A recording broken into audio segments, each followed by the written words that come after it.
Pour ce nouveau numéro de 320 un domaine, nous avons rendez-vous avec un domaine que nous avons déjà présenté l'an dernier lors des vendanges. Le domaine Eugène Meyer est situé à Bergholz. Il a la particularité d'avoir été le premier à se lancer dans la biodynamie en Alsace. C'était il y a 50 ans. C'est Xavier Meyer, 14e génération de vigneron, qui nous servira de guide pour cette dégustation. Et débutons tout de suite avec un QVX Riesling 2014, une cuvée qui tient particulièrement à cœur à Xavier et pour cause. Le choix a été compliqué, mais on a réussi à en trouver trois qui vont un peu démontrer la touche et un peu le style du domaine.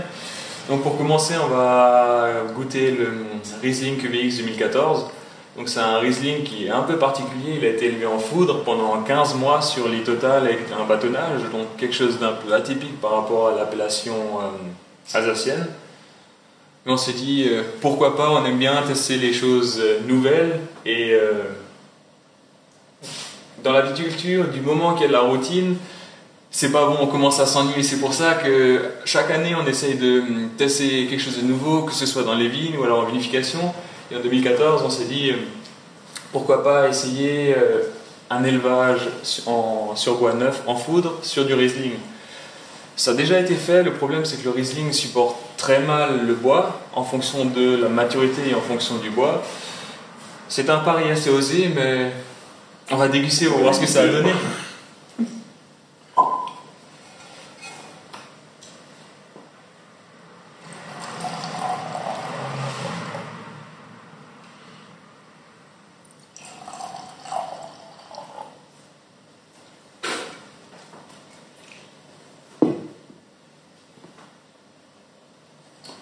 Alors,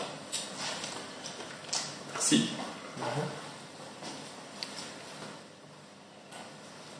Donc, le QVX a une signification.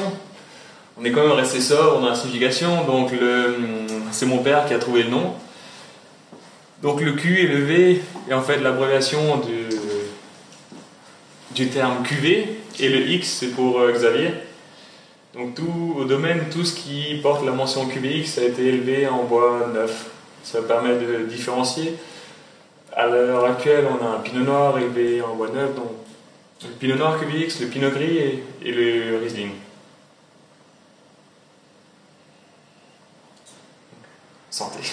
Santé, Donc, comme on peut le voir, c'est un 2014, la robe est quand même dorée, un beau jaune assez foncé. Beau doré, qui est assez brillant, assez limpide. Au nez, ce qui est assez intéressant, c'est qu'on a une impression de bois, mais par contre, c'est quelque chose qui est délicat, qui est tout en dentelle. Donc on va avoir ce léger côté boisé, mais qui va se mélanger avec une touche vanillée, légèrement vanillée. Et après, quand on la reprend, on a une impression de mandarine. Moi j'ai la mandarine vraiment charnue, j'ai l'impression que quelqu'un est en train d'ouvrir et de manger une mandarine à côté de moi à chaque fois que je le sens. D'accord.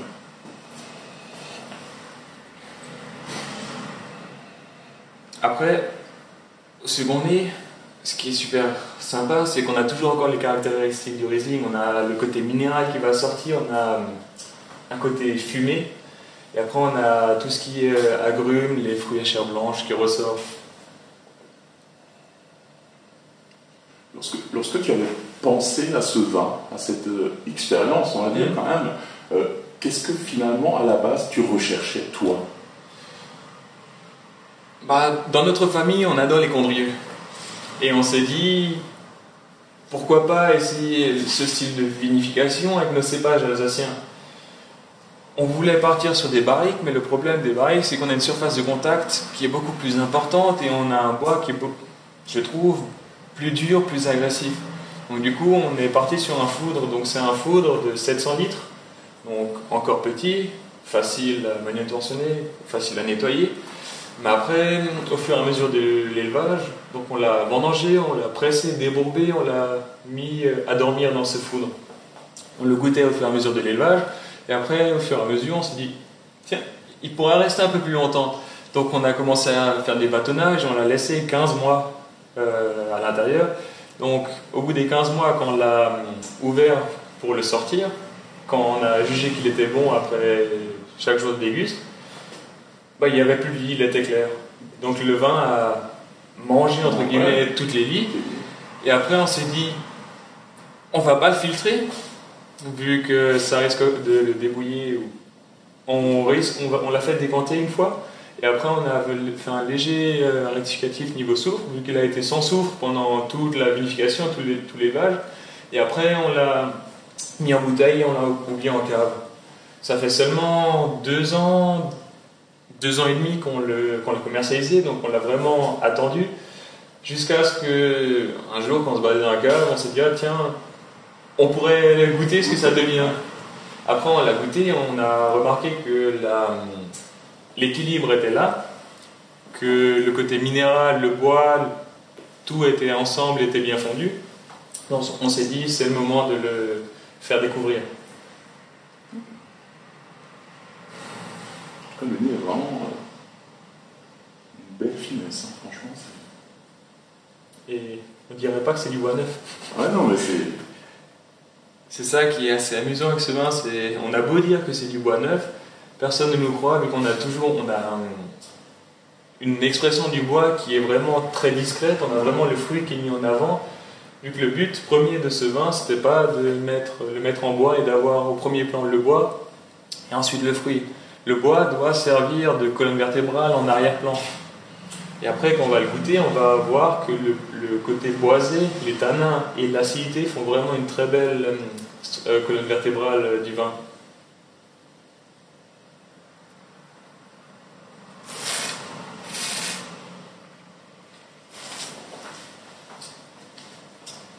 Après, quand on le prend en bouche, la première impression, on est quand même sur un bois qui est vraiment fin, délicat, tout en dentelle.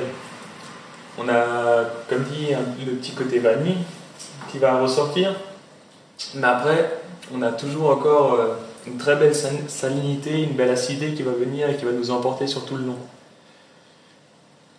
Ensuite, on a vraiment la pêche, les agrumes, les arômes variétaux du Riesling qui vont sortir et qui vont nous accompagner tout le long avec cette belle salinité qui va vraiment nous faire saliver, nous faire envie de prendre un deuxième verre.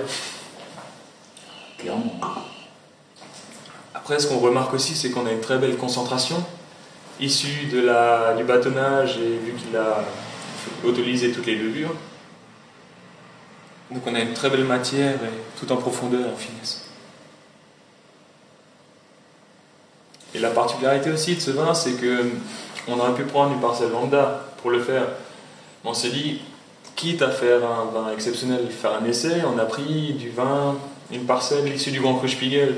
Donc ça nous aide aussi dans l'expression du vin, vu que la salinité est vraiment un des points forts et un des avantages qu'on arrive à obtenir des vins issus du Grand Cru. Donc on l'a pas revendiqué, mais après on a toujours encore cette touche Spiegel qui reste en arrière-plan et qui permet de faire un savant assemblage entre toutes les saveurs et toutes les caractéristiques du vin. Ça explique un petit peu cette matière qu'on a aussi en bouche. Hein. Ouais. Franchement, on sent qu'il y a vraiment une sacrée matière en bouche. Tout en ayant une très très belle finesse. Hein. Franchement, c'est vraiment très bien fondu, c'est très beau. Pour du bois neuf.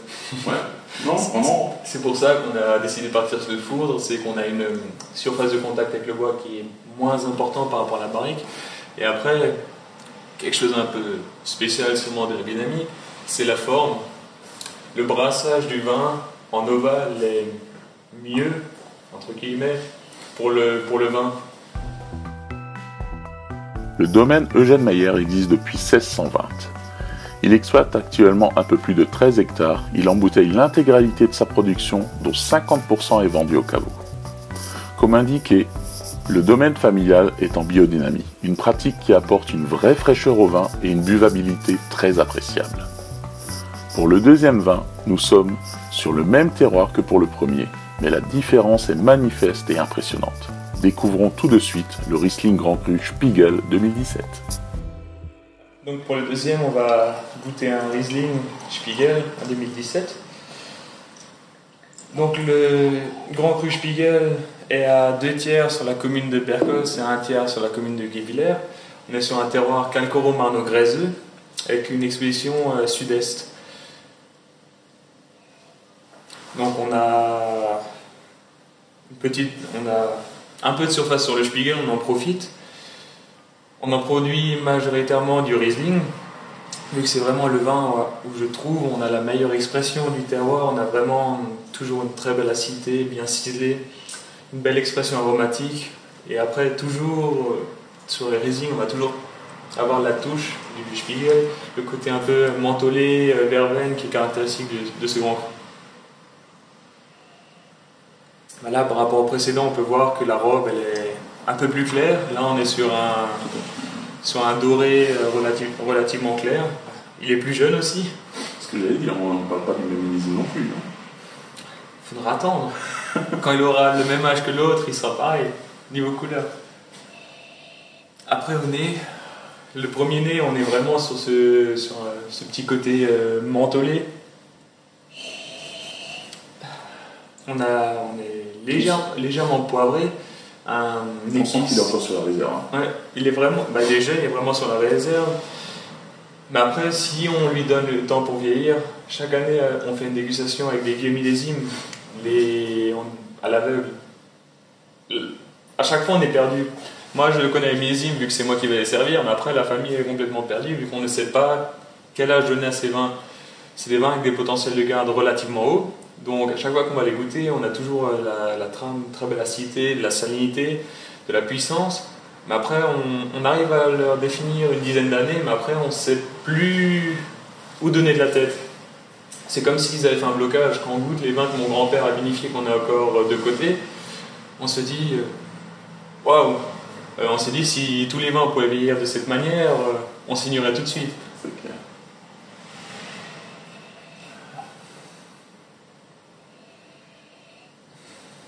Après, on est quand même sur des agrumes, sur un citron confit, mais relativement frais, de zeste. Tout ce qui est fleurs blanches.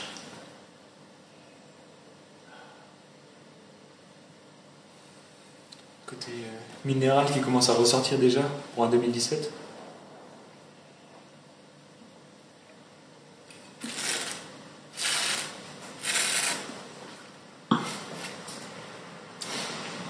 Et en bouche, là, on a vraiment la touche du Spiegel. On a une acidité qui est vraiment pointue, qui est ciselée, qui va vraiment faire la colonne vertébrale du vin. Avec l'acidité, on va avoir la salinité qui va ressortir, le côté salivant. On a vraiment envie de reprendre un verre. À côté de ça, on a de la fleur blanche, que ce soit l'acacia, la fleur d'ortie. Quand j'étais petit, à chaque fois, on allait dans le verger ou dans les vignes pour manger et sucer les fleurs blanches de l'ortie, qui est légèrement sucrée mais très aromatique. On est vraiment sur des agrumes, sur le citron, sur le pamplemousse, avec une très belle acidité. Un vin où on mangerait bien un bon poisson en sauce. Tout ce qui est plat épicé, sucré-salé, tout ce qui est cuisine asiatique.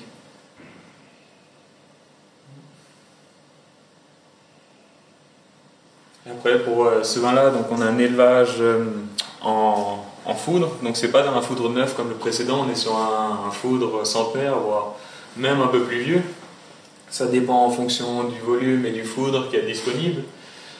Vu que chaque parcelle est vinifiée séparément, et chaque parcelle du Spiegel aussi, pour vraiment faire section parcellaire. Tous les raisins issus du Spiegel ne seront pas commercialisés en tant que Spiegel. Si durant l'année, le développement de la vigne et le vin en cave ne nous plaît pas, on ne va pas le revendiquer, le vendre en tant que Spiegel. On préfère le vendre en tant que Riesling traditionnel. Vu qu'on n'a pas envie de décevoir la clientèle, on a quand même des attentes assez hautes, surtout pour ce vin-là. Donc on va vraiment prendre uniquement les plus belles années. Quand les derniers millésimes qu'on a fait, c'est 2014, 2015, 2017. Et pourtant sur 2015, qui était une année très chaude, très solaire, avec pas mal de sucre, sur celui-là, on a toujours eu vraiment l'acidité qui était là, la salinité qui donnait un aspect de fraîcheur, malgré les quelques grammes résiduels qu'il y avait. Et sur celui-là, on est sec, on a 1 ou 2 grammes au grand maximum. Et ça lui va bien. Comme tu disais, deux Spiegel avec vraiment des facettes très différentes. C'est assez impressionnant parce que là, on est vraiment sur l'autre, on est sur un vin, on va dire, plus gras. On peut presque aller sur des desserts, presque, quasiment. Alors que là, on est vraiment sur un vin très ciselé. On sent déjà le terroir qui est vraiment là. Même si, effectivement, au niveau des arômes, il est un petit peu sur la réserve du fait de sa jeunesse. Mais franchement, c'est vraiment... ça permet vraiment de voir deux facettes différentes, quoi. On a de la chance, c'est que sur Berkos, on a pas mal de grès. Le grès nous donne toujours cette légèreté. Le vin, il est tout en dentelle. Il a un côté aérien, mais pas le côté péjoratif. Le côté vraiment... Tout à fait. On survole les arômes, c'est quelque chose qui est assez digeste, qui donne juste envie de prendre un autre verre. Après le grand succès de leur porte ouverte l'an dernier, pour fêter les 50 ans de la biodynamie, le domaine Eugène Meyer va certainement réitérer cet événement cette année. Porte ouverte ou simple visite au domaine, n'hésitez pas à déguster un vin qui n'est pas dans la Haussée Alsace, puisqu'il s'agit d'un vin mousseux élaboré à base de muscat. Une réussite que Xavier présente pour finir cette dégustation. On va finir sur le dernier vin déjà. Ouais. Est-ce que tu peux déjà nous en parler un petit peu ? Donc là, on est sur notre essai de 2016. Donc, pour mettre le contexte, en 2016, les muscats avaient vraiment du mal à monter en degrés. Et nous faisons des muscats qui sont relativement... qui sont énormément sur le fruit. Donc, on recherche des muscats avec une maturité assez importante. En 2016, les muscats ne voulaient pas monter. Donc, on s'est dit, qu'est-ce qu'on pouvait en faire pour ne pas faire, entre guillemets, montagne russe dans la gamme. Donc on a réfléchi et vu qu'on aime énormément les effervescents, on s'est dit pourquoi pas en faire un effervescent. Donc du coup on a tenté l'expérience en faisant un effervescent de muscat. Donc c'est pas un crément, c'est un vin mousseux de qualité, mais il a été élevé de la même manière que tous nos créments, que tous nos effervescents. Donc, c'est des bulles de muscat. Donc, on a un élevage de 2 ans sur latte, qui n'est pas forcément obligatoire sur les mousseux, mais on s'est dit, si déjà on le fait comme tous nos effervescents, autant aller au bout. Au début, on avait peur. Vu que le muscat, qui est un cépage très aromatique, on s'est dit, un temps de latte assez important, il va perdre de son aromatique. Mais au final, avec le temps, on s'est rendu compte au fur et à mesure des dégustations, des dégorgements à la volée, que ça lui faisait énormément de bien. Entre le moment où on l'a mis en bouteille et au moment où il avait 3, 6, 9 mois de latte, on s'est dit, c'est de mieux en mieux, donc on l'a laissé. Ça a été dur de l'attendre, mais on s'est fait violence pour lui donner un peu plus de temps de latte. Mais après, maintenant, on se dit qu'on a bien fait. C'est quand même risqué de faire de la bulle avec du muscat, parce que comme tu le disais, c'est quand même un cépage qui a une tendance à être opulent au début. Et la bulle a souvent tendance à accentuer en plus encore ce côté-là. Donc c'est un peu risqué quand même. Nos créments, et celui-là là aussi, en règle générale, on les vendange toujours très mûrs avec un potentiel de 12, 12,5. Donc on recherche vraiment des raisins mûrs, voire même en surmaturité par rapport à ce qui sont en Champagne ou à pas mal d'endroits en Alsace.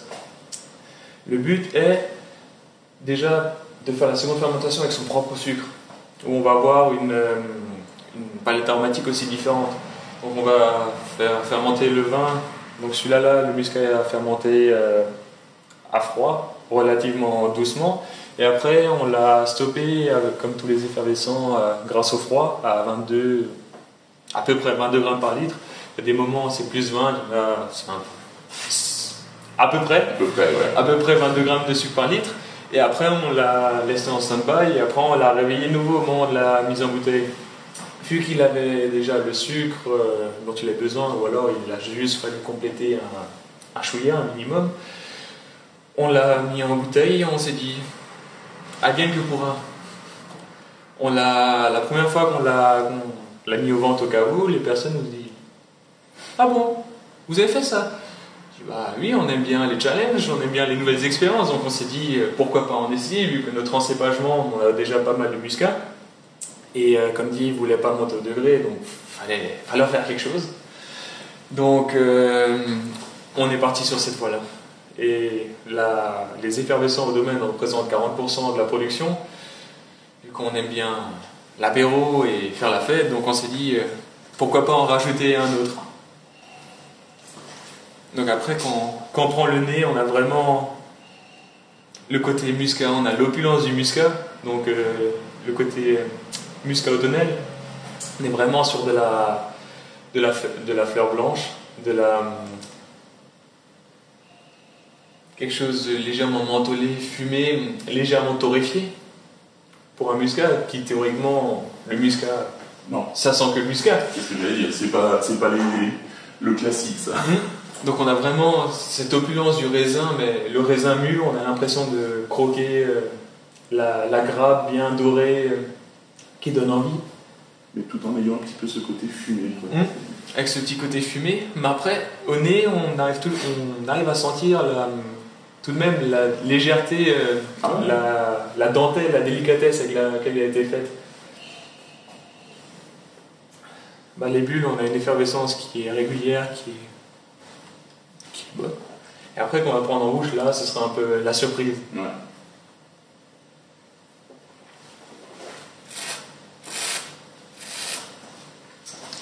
Là, quand on le prend en bouche, on a une bulle qui est fine, qui est régulière, qui ne remplit pas trop le palais, qui désaltère.